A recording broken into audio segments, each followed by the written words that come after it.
ಬೆಂಗಳೂರಲ್ಲಿ ನಾಗಾ ಸಾಧುಗಳ ವೇಷದಲ್ಲಿ ಬಂದು ವಂಚನೆ ಮಾಡಿದ್ದಾರೆ. ಚಿನ್ನದ ಉಂಗುರವನ್ನ ಎಗರಿಸಿದ್ದಾರೆ ಇಬ್ಬರು ನಾಗಾ ಸಾಧುಗಳು. ವಿಜಯನಗರ ಆರ್ಪಿಸಿ ಲೇಔಟ್ನ ಅರುಣ್ ಶ್ರೀಪಾದರಿಗೆ ವಂಚನೆ ಆಗಿದೆ. ನಾಗಾ ಸಾಧುಗಳ ವೇಷದಲ್ಲಿ ಬಂದು ಚಿನ್ನದ ಉಂಗುರವನ್ನ ಎಗರಿಸಿದ್ದಾರೆ. ತ್ರಿಶೂಲವನ್ನ ಹಣೆಗಿಟ್ಟು ಉಂಗುರವನ್ನ ಲಪಟಾಯಿಸಿದ್ದಾರೆ ವೇಷಧಾರಿಗೆ. ಆಶೀರ್ವಾದ ಮಾಡೋ ನೆಪದಲ್ಲಿ ಕೈಯಲ್ಲಿದ್ದ ಉಂಗುರ ಕಳ್ಳತನ ಮಾಡಿರೋದು. ಹಣೆಗೆ ಚಿಕ್ಕ ತ್ರಿಶೂಲ ಇಟ್ಟು ಮಂತ್ರವನ್ನ ಪಠಿಸಿದ್ರು ಈ ನಕಲಿನ ಸಾಧುಗಳು.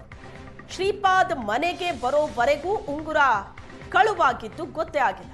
ಶ್ರೀಪಾದ್ ಮನೆಗೆ ಬಂದಾಗ ಉಂಗುರ ಕಳುವಾಗಿರೋದು ಗೊತ್ತಾಗಿದೆ. ಈ ಸಂಬಂಧ ವಿಜಯನಗರ ಪೊಲೀಸ್ ಠಾಣೆಗೆ ದೂರು ದಾಖಲಿಸಿದ್ದಾರೆ. ದೃಶ್ಯದಲ್ಲೂ ಕೂಡ ನೀವು ನೋಡ್ತಾ ಇದ್ದೀರಿ.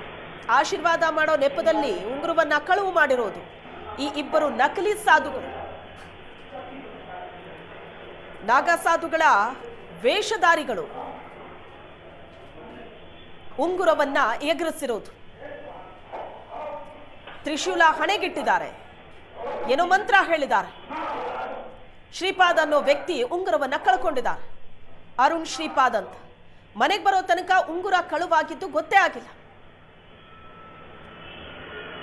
ವಿಜಯನಗರ ಪೊಲೀಸ್ ಸ್ಟೇಷನ್ ಅಲ್ಲಿ ಈಗ ಕಂಪ್ಲೇಂಟ್ ಆಗಿದೆ.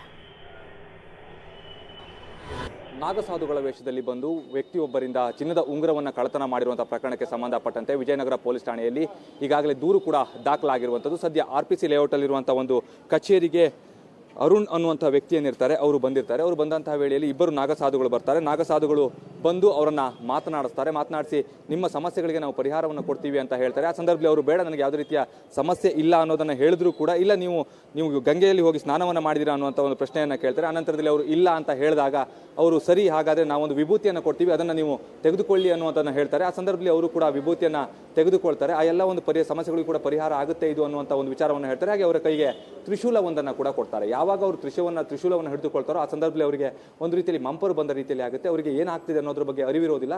ತನ್ನ ಕೈಯಲ್ಲಿದ್ದಂಥ ಎರಡು ಉಂಗುರವನ್ನು ಅವರು ತೆಗೆದುಕೊಳ್ತಾರೆ. ಅದರಲ್ಲಿ ಒಂದು ಬೆಳ್ಳಿ ಉಂಗುರ ಹಾಗೆ ಒಂದು ಚಿನ್ನದ ಉಂಗುರವನ್ನು ತೆಗೆದುಕೊಳ್ತಾರೆ. ಅದರಲ್ಲಿ ಬೆಳ್ಳಿ ಉಂಗುರವನ್ನು ಅವರಿಗೆ ವಾಪಸ್ ನೀಡ್ತಾರೆ. ಹಾಗೆ ಚಿನ್ನದ ಉಂಗುರವನ್ನು ಕೂಡ ಅವರು ತೆಗೆದುಕೊಂಡು ಹೋಗ್ತಾರೆ. ಅವರು ತೆಗೆದುಕೊಂಡು ಹೋದ ಸುಮಾರು ಹೊತ್ತಿನವರೆಗೂ ಕೂಡ ಇವರಿಗೆ ಸರಿಯಾದಂಥ ರೀತಿಯಲ್ಲಿ ನಾನು ಎಲ್ಲಿದ್ದೀನಿ ಅನ್ನೋದ್ರ ಬಗ್ಗೆ ಕೂಡ ಅರಿವಿರೋದಿಲ್ಲ.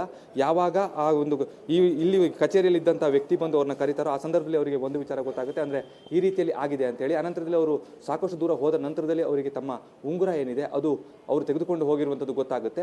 ಹಾಗಾಗಿ ಈಗ ಸದ್ಯ ವಿಜಯನಗರ ಪೊಲೀಸ್ ಠಾಣೆಯಲ್ಲಿ ಪ್ರಕರಣವನ್ನು ಕೂಡ ದಾಖಲಿಸಿದ್ದಾರೆ. ಪೊಲೀಸರು ಕೂಡ ತನಿಖೆಯನ್ನು ಮಾಡ್ತಾ ಇರುವಂಥದ್ದು. ಯಾವುದೇ ಕಾರಣಕ್ಕೂ ಅಷ್ಟೇ ಯಾವುದಾದ್ರೂ ವ್ಯಕ್ತಿಗಳು ಬಂದು ಈ ರೀತಿಯಲ್ಲಿ, ಅಂದರೆ ನಾಗಾ ಸಾಧುಗಳ ರೀತಿಯಲ್ಲಿ ಆಗಿರ್ಬೋದು ಅಥವಾ ಸ್ವಾಮೀಜಿಗಳ ವೇಷದಲ್ಲಿ ಆಗಿರ್ಬೋದು, ಬಂದಂತಹ ವೇಳೆಯಲ್ಲಿ ಅವರೇನಾದರೂ ನಿಮಗೆ ಸಮಸ್ಯೆಗಳಿಗೆ ಪರಿಹಾರವನ್ನು ಮಾಡಿಕೊಡ್ತೀವಿ, ನಿಮ್ಮ ಆಭರಣವನ್ನು ಕೊಡಿ ಅಂತ ಹೇಳಿದಂಥ ಸಂದರ್ಭದಲ್ಲಿ ಯಾರು ಕೂಡ ಕೊಡಲಿಕ್ಕೆ ಮುಂದಾಗಬೇಡಿ. ಕಾರಣ ಏನು ಅಂತ ಹೇಳಿದ್ರೆ, ಈ ಆಭರಣವನ್ನು ತೆಗೆದುಕೊಂಡು ಪರಿಹಾರ ಮಾಡುವಂಥ ಸಮಸ್ಯೆಗಳು ಯಾವುದೂ ಕೂಡ ಇರೋದಿಲ್ಲ. ಅವರು ಕಳ್ಳತನವನ್ನು ಮಾಡಲಿಕ್ಕೆ ಈ ರೀತಿಯ ಮಾರ್ಗವನ್ನು ಅನುಸರಿಸ್ತಾ ಇರ್ತಾರೆ. ಈ ರೀತಿಯಲ್ಲಿ ಸಾಕಷ್ಟು ಪ್ರಕರಣಗಳು ಕೂಡ ಈ ಹಿಂದೂ ಕೂಡ ದಾಖಲಾಗಿದೆ. ಆದರೂ ಕೂಡ ಜನಸಾಮಾನ್ಯರು ಎಚ್ಚೆತ್ತುಕೊಳ್ತಾ ಇಲ್ಲ. ಇನ್ನು ಮುಂದಾದರೂ ಕೂಡ ಜನಸಾಮಾನ್ಯರು ಎಚ್ಚೆತ್ತುಕೊಳ್ಬೇಕು ಅನ್ನುವಂಥ ಒಂದು ಮನವಿಯನ್ನು ಈಗಾಗಲೇ ಪೊಲೀಸ್ ಇಲಾಖೆ ಕೂಡ ಮಾಡ್ತಾ ಇರುವಂಥದ್ದು. ಕ್ಯಾಮ್ರಾ ಪರ್ಸನ್ ನವೀನ್ ಪೂಜಾರಿ ಜೊತೆ ಪ್ರಜ್ವಲ್ ನಿಟ್ಟೂರ್, ಏಷ್ಯಾನೆಟ್ ಸುವರ್ಣ ನ್ಯೂಸ್, ಬೆಂಗಳೂರು.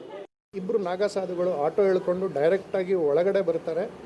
ಒಳಗೆ ಬಂದು ತಾವು ನಾಗಸಾಧುಗಳು ಮಧ್ಯಪ್ರದೇಶದಿಂದ ಬಂದಿರೋರು ಅಂತ ಹೇಳಿ ಅವರ ಬಟ್ಟೆನ ಹೀಗೆ ಒಂದು ಸರಿಸಿ, ತದನಂತರ ನಾವು ಹಾಗೆ ಮಾಡ್ತೀವಿ ಹೀಗೆ ಮಾಡ್ತೀವಿ ಅಂತ ಹೇಳಿ ನನ್ನ ಸ್ನೇಹಿತರ ಬಳಿ ಇದ್ದ ಎರಡು ಉಂಗುರ, ಒಂದು ಚಿನ್ನದ್ದು ತದನಂತರ ಒಂದು ಬೆಳ್ಳಿದು ತಗೊಂಡು ಇದನ್ನು ನಾವು ಶುದ್ಧಿ ಮಾಡಿಕೊಡ್ತೀನಿ ಅಂತ ಹೇಳಿ ಮಾಡಿಸ್ಕೊಂಡು ಅದನ್ನು ಅವರು ಆ ಚಿನ್ನದ ಉಂಗುರ ಪ್ರಾಯಶಃ ಒಂದು 2-3 ಲಕ್ಷ ಏನೋ ಇರಬೇಕದು, ಅದನ್ನು ತಗೊಂಡು ಹೋಗ್ತಾರೆ. ತದನಂತರ ಅವರು ತಿರುಗಿ ನೋಡೋಷ್ಟರೊಳಗೆ ನನ್ನ ಸ್ನೇಹಿತರು ಹೇಳೋರೋ ಪ್ರಕಾರ ಯಾರು ಅಂತಲೇ ಗೊತ್ತಿಲ್ಲ ಅವರು, ಅಂದರೆ ಆ ರೀತಿ ಮಾಯಾಗಿ ಹೋಗಿದ್ದಾರೆ.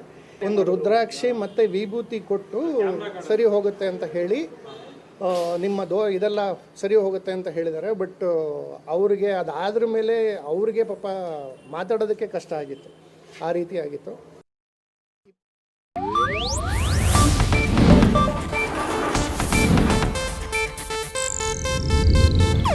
ಇದು ಏಷ್ಯಾನೆಟ್ ನ್ಯೂಸ್ ನೆಟ್ವರ್ಕ್ ಪ್ರಸ್ತುತಿ.